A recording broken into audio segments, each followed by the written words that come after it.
رسول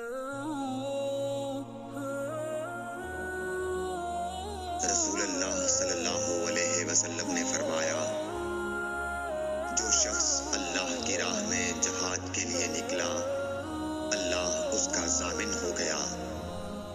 اللہ تعالیٰ فرماتا ہے، اس کو میری ذات پر یقین اور میرے پیغمبروں کی تصدیق نے اس سرفروشی کے لیے گھر سے نکالا ہے۔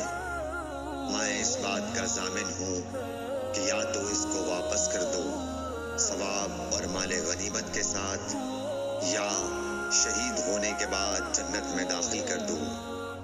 رسول اللہ صلی اللہ علیہ وسلم نے فرمایا، اور اگر میں اپنی امت پر اس کام کو دشوار نہ سمجھتا تو لشکر کا ساتھ نہ چھوڑتا، اور میری خواہش ہے کہ اللہ کی راہ میں مارا جاؤں، پھر زندہ کیا جاؤں، پھر مارا جاؤں، پھر زندہ کیا جاؤں، پھر مارا جاؤں۔ صحیح بخاری حدیث نمبر 36۔